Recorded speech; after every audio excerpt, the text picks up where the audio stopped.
Some of your friends don't want you to fail, but they don't want you to become better than them either. The truth nobody wants to admit.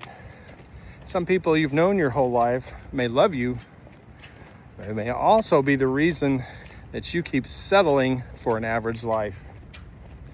Every time you talk about starting a business, they go, oh, it's not gonna work, it's not gonna work.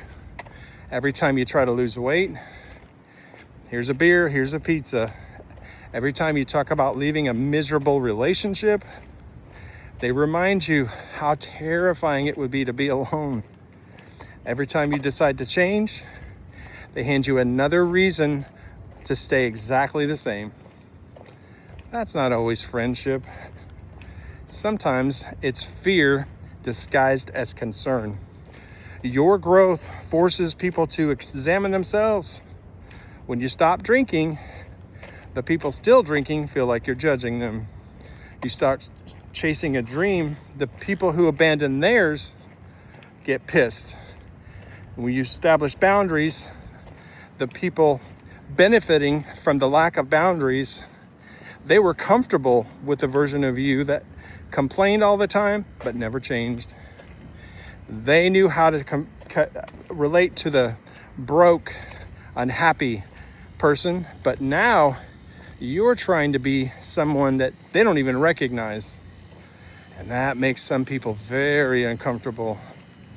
Gen X was taught that loyalty meant keeping the same friends forever.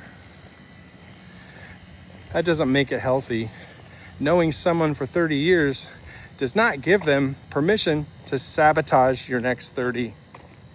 You don't necessarily need to create a dramatic conversation announcing that you're cutting people off. You can simply stop allowing people with no vision for their own lives to have access to yours.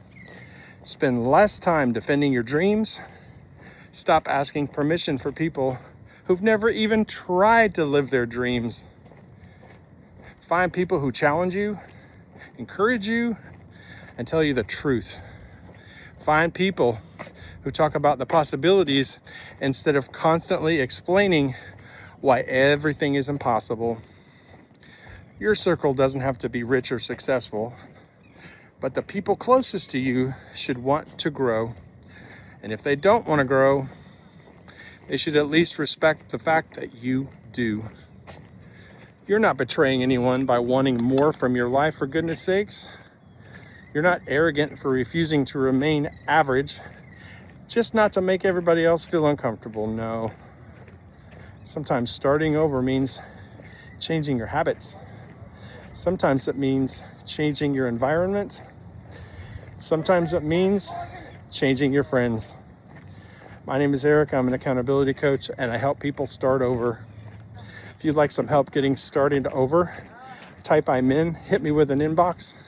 I'd be glad to talk to you about it. Thanks for watching, guys, and I'll see you on the next one.